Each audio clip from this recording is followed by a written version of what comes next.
Perfecto. Bueno, buenas tardes. Esto suena raro, pero estamos grabando la primera clase del módulo 1 de esta diplomatura universitaria en actividad física y deporte adaptado, que acá con mi amigo y profesor Daniel Naveiras hemos hecho con mucha pasión, y es una nueva edición, digamos, de esta diplomatura. Así que en principio saludarlos y gracias por elegirlo.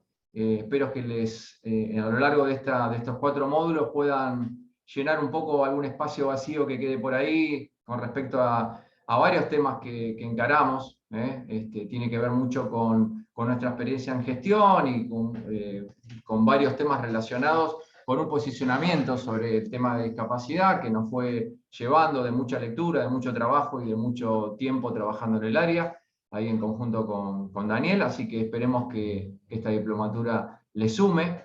Siempre es bueno, nosotros cuando terminamos los 4 módulos nos damos cuenta por intercambio con las personas que participan, que hemos por ahí despertado el interés en muchos de poder emprender nuevas gestiones en sus lugares de trabajo, sea donde sea desde una escuela hasta a cargo de una dirección de deporte adaptado en una provincia, digamos, tener herramientas para poder enfrentar, debatir, fundamentar cada uno de los proyectos, sentarse a hablar y poder generar espacios nuevos de trabajo en beneficio de que haya más personas con discapacidad haciendo actividad física, que es nuestro objetivo final, más allá de que nosotros hemos escrito esto con mucha pasión y encontrando por ahí aquellos nichos que no estaban cubiertos con respecto a esto de la gestión del deporte adaptado, desde cuestiones internacionales que tienen que ver con el deporte federado hasta cuestiones propias acá en nuestro país. Así que esa fue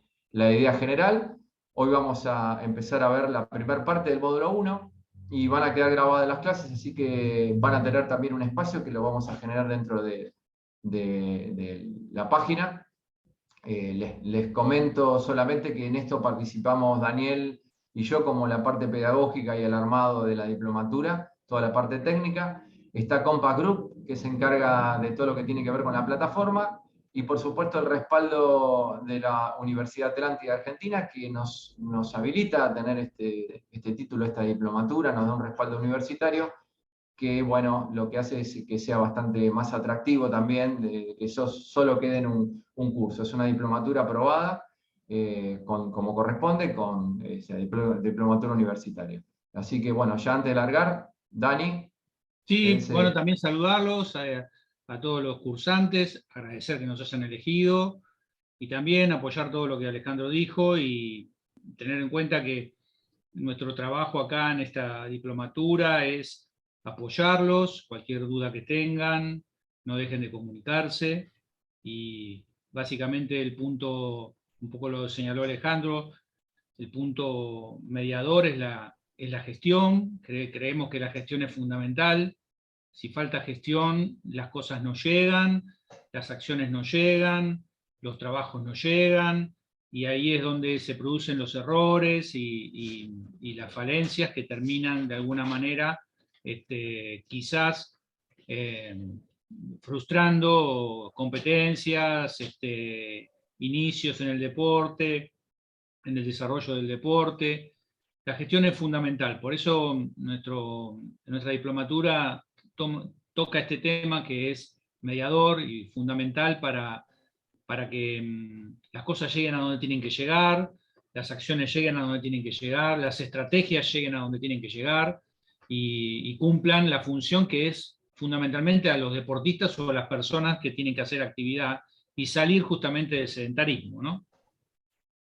Perfecto. Bueno, hecha esta pequeña presentación, vamos a presentarle vamos a compartir pantalla. Compartir. Este material que vamos a ver ahora tiene que ver, es complementario, ¿sí? Es complementario al que ustedes tienen ya dentro de la plataforma para poder empezar a navegar, que hay presentaciones, hay un foro para trabajar. Bueno, esta parte es complementaria en información, así que bueno, espero les sume.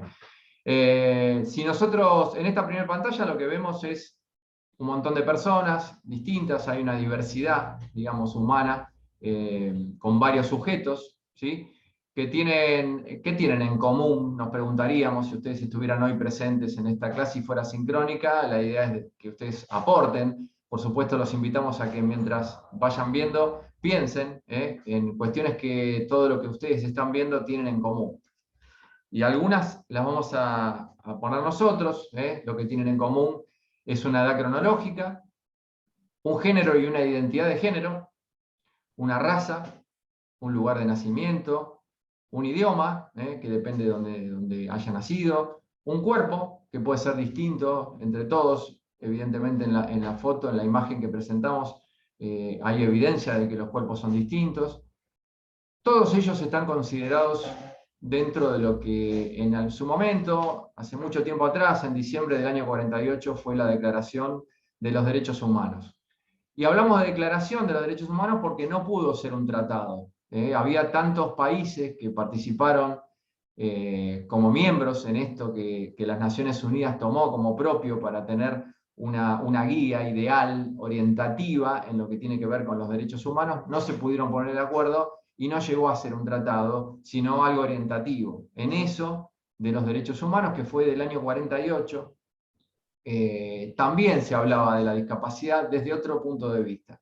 Y también con otra terminología, por supuesto, del año 48 a la actualidad, que hoy vamos a ver algo de lo que tiene que ver con la actualidad de la terminología, que es muy importante, porque a partir de la terminología actual y de lo que se está utilizando, también eso se transmite en otros ámbitos, por ejemplo en las leyes. Y es importante que a la persona se lo valore y se la respete, y en las leyes eso también se vea reflejado. Por eso es tan importante también el tema de la terminología. Pero en la diversidad, las necesidades en sí de las personas son totalmente distintas. Entonces surgen a nivel internacional, a partir de esa Declaración de los Derechos Humanos, distintas leyes, ¿sí? Que también tienen su parte local. Hay leyes que son internacionales, que son adoptadas por los distintos países, y hay otras que repercuten a nivel nacional, pero a la vez cada país empieza a generar sus propias leyes. Pero en definitiva, ¿sí?, se pone en el centro quien quiere ser ese sujeto de derecho. En este caso, en este tema que nosotros estamos emprendiendo, en el cual ustedes están participando, tiene que ver con las personas con discapacidad. Si nosotros ponemos en el centro de escena a las personas con discapacidad, hay muchas leyes que se fueron generando que participan en estos derechos, ¿sí? Tiene que ver con distintas leyes. Por ejemplo, la Constitución Nacional tiene un artículo específico, el 75, que habla de la discapacidad. Hay una ley del cheque que se generó en un determinado año, que es la 25730, que tiene una parte económica que a partir de esa ley del cheque beneficia a ciertos programas y ciertos servicios que tienen que ver con la discapacidad. La ley de salud habla del certificado único de discapacidad, esa es bien específica de la discapacidad. Dentro de educación, la ley de educación también contempla a las necesidades especiales de las personas que cursan en la escuela, así que también tiene que ver, son transversales a la discapacidad. La ley del transporte tiene un porcentaje que habla también sobre los derechos de las personas con discapacidad y las posibilidades de transporte, los derechos del niño, la ley interamericana de la eliminación de todo tipo y formas de discriminación contra las personas con discapacidad. Y también está la Convención Internacional de los Derechos de las Personas con Discapacidad, que es la que nosotros más vamos a hablar en estos módulos, porque es específica y hubo un cambio trascendental a partir de esta convención, que fue adoptada por Argentina y fue ley, es ley, la 26378 a partir del año 2008, que la vamos a tomar específicamente y especialmente para hacer foco en esa convención. Y acá un poco resumiendo lo que hablamos recién, a partir hubo convenciones y declaraciones y pactos anteriores a 1989. En 1989 se creó la Convención de los Derechos del Niño como una de las más importantes.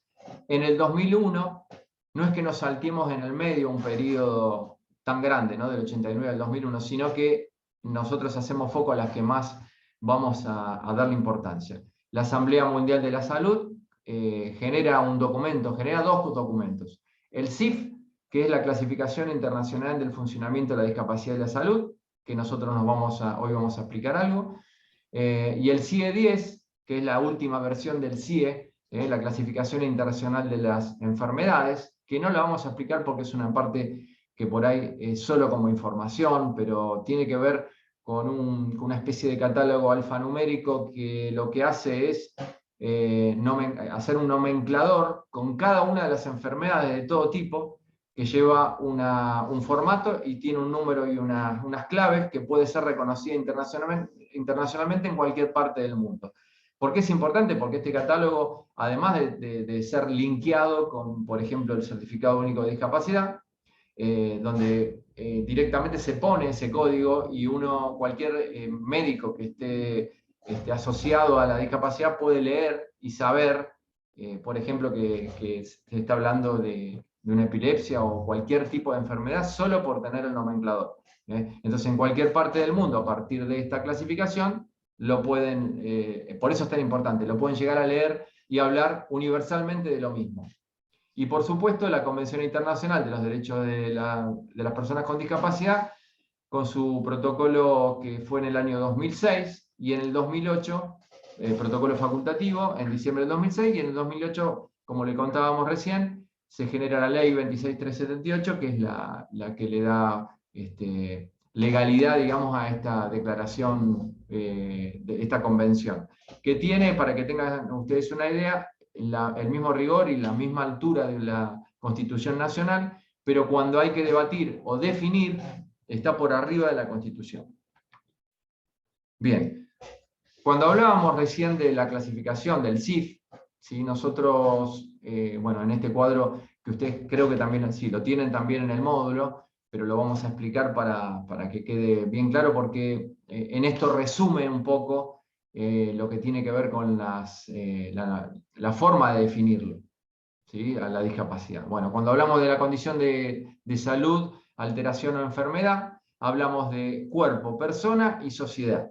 La parte del cuerpo habla de función y de estructuras, ¿sí? La estructura corporal y las funciones del cuerpo que le dan movilidad o en todo caso, vitalidad a lo que tiene que ver con la estructura del cuerpo, ¿sí? Y hablamos del cuerpo y hablamos de las alteraciones de ese cuerpo, que son distintos, como hablábamos al principio en la primera imagen. Persona, que habla de las actividades de esa persona, que tiene un cuerpo y una función y una estructura, y la sociedad en su conjunto, que es donde esa persona está inserta. Entonces, cualquier alteración en una función o en una estructura de un cuerpo, lo que lleva a que esa persona tenga cierta limitación. Y esa limitación se traslada a la sociedad y se convierte en restricción. Nuestra tarea, que eso lo vamos a ir viendo a lo largo de este periodo, es que esa restricción sea mínima o que no exista, para que la sociedad no restrinja a través de pensar que esa persona tiene una limitación, sino que esa limitación se minimice con respecto a lo que tiene que ver con una visión inclusiva, que es la que vamos a ir haciendo foco nosotros. Y pueda desarrollarse. Y pueda desarrollarse como persona. Todo esto habla también que la persona tiene factores ambientales y personales. No está sola en el mundo, sino hay factores que influyen en esa persona, y ahora lo vamos a ver. Volvemos a dar un ejemplo muy práctico, volvemos de nuevo a cuerpo, persona y sociedad. Cuando hablábamos de una alteración, en este caso no es de la función, sino de la estructura. Hablamos, por ejemplo, de una amputación, como en ese caso bajo rodilla, es la alteración de una estructura de la pierna, que conlleva a la persona a tener una limitación en ciertas actividades que para el resto no son limitaciones, como por ejemplo la capacidad de caminar. ¿Y qué pasa con la sociedad? La restricción, que al no poder caminar conlleva que ciertas relaciones o servicios o formas que la sociedad tiene de ver a las personas, evite, digamos, que pueda insertarse en determinados lugares. Hablemos laboral, educativo, turístico o el que sea. Por supuesto, esto hay una transversalidad también económica, ¿no? Que siempre lo hacemos mención, que parece bastante lógica, pero a veces uno no lo tiene en cuenta. Si uno nace con más posibilidades económicas, y el contexto es distinto, bueno, eso va a ayudar a que la persona también esté inserto en la sociedad con cierto positivismo y con cierto empuje para que eso no suceda y no sea tan restrictivo. Y acá hablamos de facilitadores y barreras, los factores en el entorno de esa persona que cuando están presentes o ausentes mejoran el funcionamiento y reducen la discapacidad. Nosotros se habla en el paradigma social que reduce la discapacidad porque tiene todas cuestiones facilitadoras que permiten que esa sociedad no lo restrinja. Un ambiente físico accesible, acá damos algunos de los ejemplos, la disponibilidad de tecnología asistencial adecuada, que si hablamos otra vez de lo económico, no es económico, es bastante caro, digamos. A veces uno lo puede conseguir por obras sociales, pero la tecnología asistencial adecuada para cada una de las personas es algo que no es tan fácil de conseguir. Las actitudes positivas de la población respecto a la discapacidad, que esto es muy importante, y es muy importante en los profes de educación física y en las personas que trabajan en el deporte, porque nosotros podemos trabajar sobre las actitudes positivas de la población respecto a la discapacidad, sensibilizando a través de la actividad física y el deporte, precisamente. Así que es otro de los puntos que vamos a ver más adelante. Los servicios y sistemas y políticas que intentan aumentar la participación de las personas, muy importante también, donde nosotros también somos parte, trabajando y diseñando y generando acciones para que esas políticas también aumenten la participación de las personas que se acercan a la actividad física y el deporte.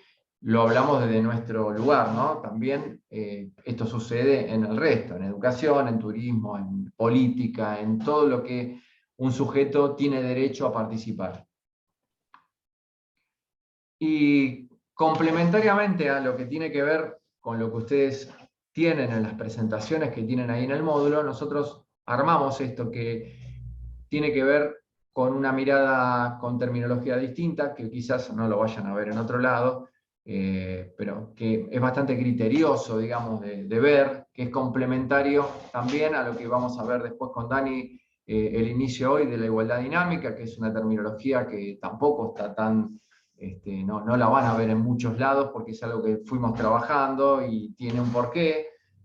Bueno, esto da como puntapié inicial a esa metodología de ir escuchando y aprendiendo sobre lo que tiene que ver con esa igualdad dinámica y tiene que ver con la convivencia y discapacidad.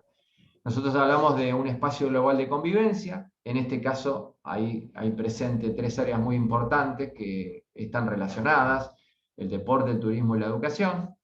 Ahí te voy a dejar, Dani, para que hables de la frase de Kimilka, que es tan interesante ahí, que figura como cultura societal, algo que a vos te apasiona y que siempre que podés es un autor que lo vas incorporando a los textos. Sí, en realidad Kimilka lo que habla siempre, ¿no?, que es un autor que a mí me gusta, es que lo importante es compartir instituciones y sus prácticas comunes, ¿no? Y entonces en ese marco de esa gran definición, habla de la cultura societal en que la persona tiene que tener el acceso dentro de las instituciones a todas las posibilidades que las instituciones le puedan brindar, ¿no es cierto? Que puede ser la educación, la cultura, el acceso a la formación, a la recreación, al esparcimiento, a todo lo que en definitiva la sociedad le puede brindar para todas las personas, ¿no es cierto? Y porque él habla siempre es un autor que habla de la interculturalidad, no habla de la discapacidad, pero digamos que desde la interculturalidad nosotros lo hemos tomado porque con el área de discapacidad es lo mismo.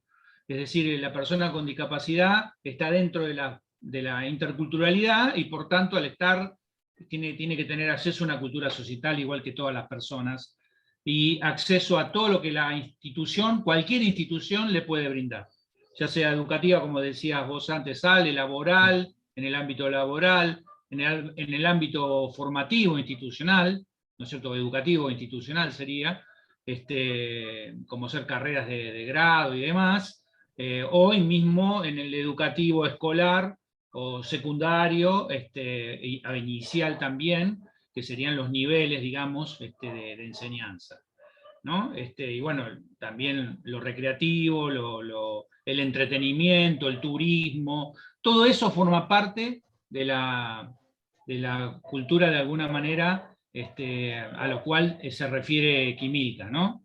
Es decir, ese compartir instituciones y todas sus prácticas comunes. Bien, gracias Dani.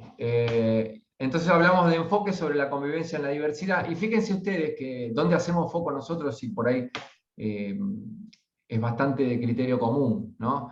Hablamos de espacio global de convivencia y hablamos de objetivos en común, ¿no? Y acá cuando vean ustedes, cuando vayamos recorriendo esto de las diferentes áreas que vamos a ir hablando, y siempre vamos a recurrir a lo mismo, ¿no? Objetivos en común. Cuando uno nace por ahí, está dentro de de la unidad mínima de sociedad que es la familia, los objetivos son vivir, amar, soñar, elegir, ser feliz. A partir de eso, y a medida que vamos creciendo, los espacios de convivencia van creciendo también. No solo estamos compartiendo con nuestra familia, sino ya se amplía esa sociedad donde uno ya también está dentro de un barrio, empieza a trabajar, a incorporarse a nivel educativo, en la educación inicial, después la educación primaria, y así vamos incorporándonos a lo largo de la vida, con mucho que tiene que ver con las posibilidades que tenemos y con la elección, ¿no? Con empezar a elegir. Al principio nuestra familia elige por nosotros, por una cuestión lógica y de edad, y a partir de que nosotros empezamos a poder elegir, elegimos también ser parte. Pero siempre en esos espacios de convivencia, de elección, son objetivos en común.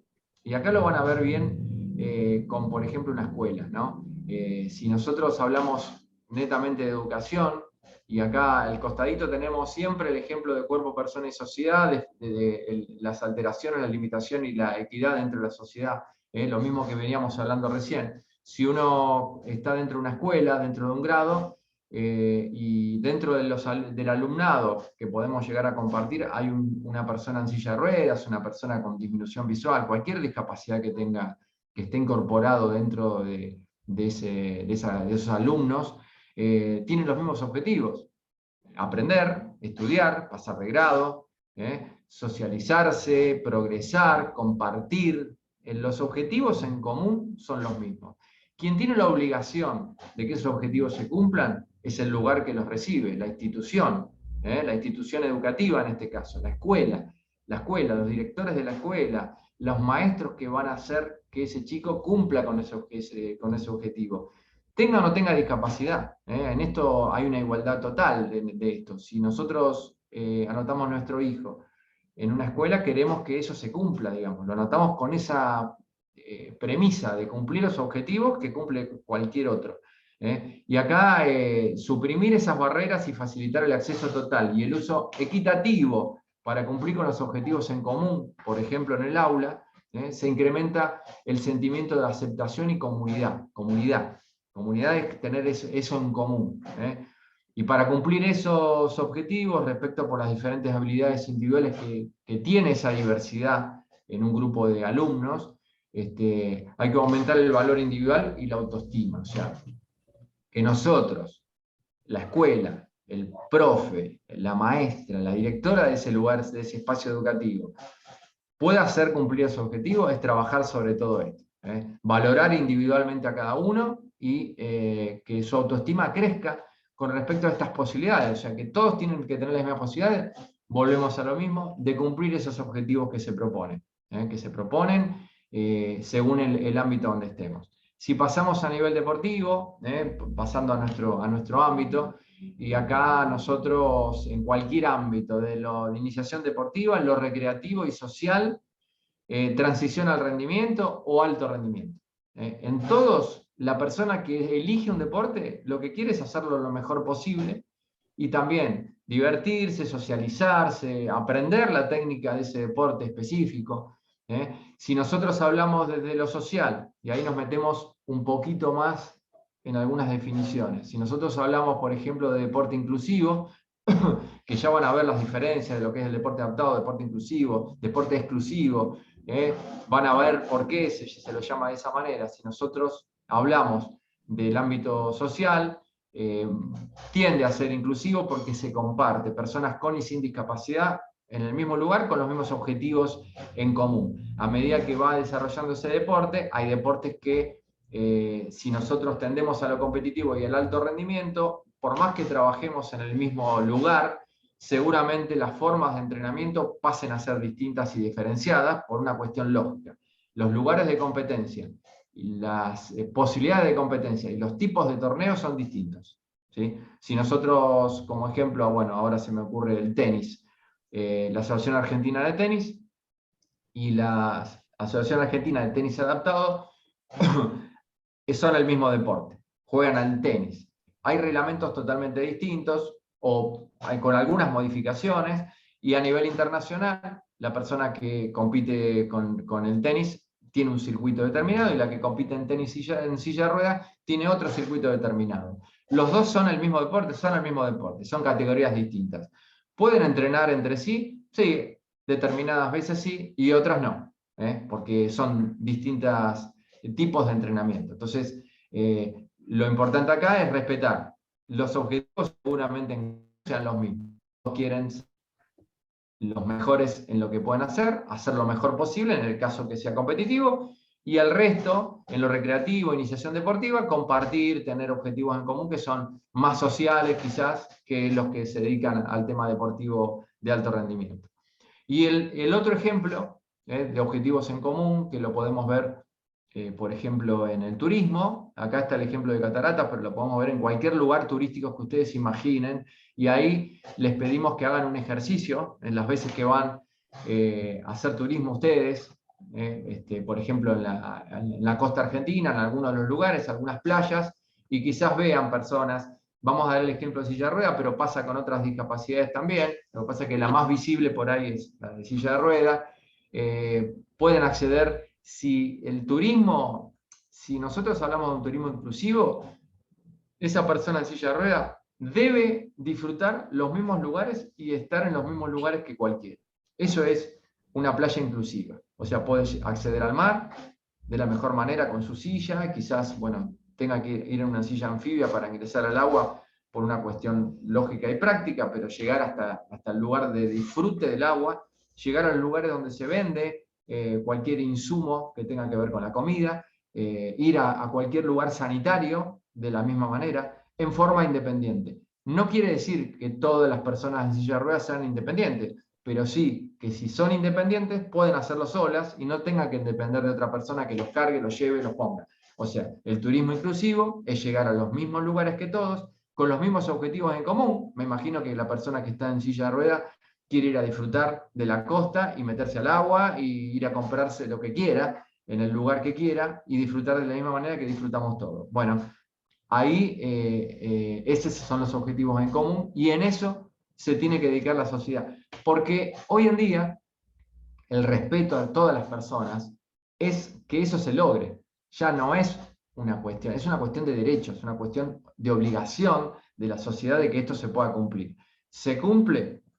En algunos lugares sí, en otros lugares no.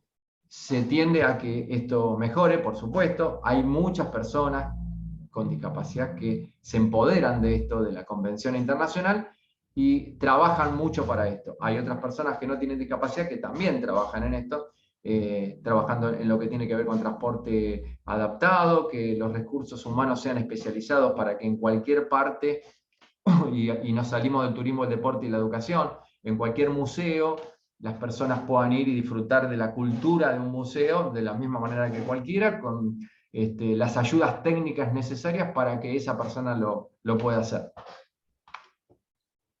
Bien, hasta acá hablamos de estos espacios de convivencia y ahora brevemente vamos a hablar la primera parte de lo que tiene que ver con igualdad. Dani. Sí, digamos que la igualdad dinámica surge como un concepto ya hace unos años atrás, mientras trabajábamos en la gestión con Alejandro, porque de alguna manera veíamos que la igualdad era estática en muchos casos. ¿Por qué? Porque se pensaba, o se suele pensar en algunos estratos, digamos, políticos, que todos tienen el mismo paquete de derechos, que todas las personas tienen y pueden acceder al mismo paquete de derechos. Y esto sabemos que en la realidad no ocurre. Y lo sabemos porque no es para todos lo mismo. Justamente en ese que no es para todos lo mismo, surgió esta idea de hablar de una igualdad dinámica. Porque los diferentes colectivos tienen diferentes necesidades. Es más conveniente hablar de una diversidad, de un derecho a la diversidad, ¿no? Y no tanto de un derecho en particular, tratándose de localizarlo en una cuestión estática, sino que es mucho más dinámico de lo que parece, y que en la realidad ocurre. Entonces, lo que nosotros pensamos es que en realidad son las necesidades de cada colectivo las que moldean la equidad, ¿no? Y entonces hay diferentes equidades para diferentes realidades, de acuerdo a la diversidad y de acuerdo a este colectivo de personas con discapacidad, y esto moviliza la igualdad de una manera diferente. Y esto es un poquito lo que define a la igualdad dinámica, ¿no? Es dejar la cámara abierta, como dice ahí, ¿no es cierto? No dejarlo ahí solamente, constantemente estar tratando de mejorar estos facilitadores, como Alejandro en algún momento denominó, en las placas, y estos facilitadores que cada vez minimicen más, ¿no es cierto?, la situación de las personas con discapacidad, y justamente permitan que su inclusión sea una realidad. Pero no hay que pensar solamente en que esto es una cuestión que atañe solamente a las personas con discapacidad. En realidad la igualdad dinámica es un concepto para todas las personas que integran una sociedad, ¿no es cierto? Entonces, cuando hablamos de igualdad dinámica, hablamos de que esta persona con discapacidad está de alguna manera incluida en un grupo, en una sociedad, en una institución, en donde sea, y tiene los mismos derechos que justamente las personas que no tienen discapacidad. Necesita las mediaciones que las otras personas no necesitan, pero eso no implica que las demás personas pierdan también sus derechos. Entonces, en esto es lo que nosotros hablamos como igualdad dinámica también, y que creemos que es una apuesta un poco mayor desde lo político sobre el progresismo, ¿no es cierto? Nosotros hablamos de un progresismo resonante, que si bien no lo van a encontrar ese término todavía en los módulos, en algún momento quizás subamos algún material donde expliquemos un poquito más sobre esto del progresismo. Pero es un progresismo que busca, ¿no es cierto?, una resonancia, una armonía en la convivencia social, laboral, educativa, y esto tiene que ver con la igualdad dinámica. Y un ejemplo que acaba de nombrar hace un tiempito atrás Alejandro, bien claro, de igualdad dinámica, incluso hacia adentro de la propia discapacidad, es justamente la clasificación funcional. La clasificación internacional funcional, de alguna manera, es una igualdad dinámica, pero hacia la misma complejidad, ¿no es cierto?, que implica el colectivo de la discapacidad. No sé si quedó claro algo ahí. Sí, quedó claro. Solo la peligrosidad de la estática de que hablas acá, ¿sí? ¿Por qué? Porque, por ejemplo, le voy a dar un ejemplo básico de una institución que armó una rampa de ingreso y adaptó el ascensor para que, si viene una silla de ruedas, pueda ingresar y pueda estar. Y con eso ya, digamos, como esa foto que decía Dani, queda como un lugar que ya tiene posibilidades de tener esta, digamos, dinámica inclusiva. Y es peligroso porque ya a partir de que se considera que eso está bien, digamos, como que se quedaron con esa foto, no se revé la situación que debería ser permanentemente. Por eso es una igualdad dinámica, porque es dinámica constantemente.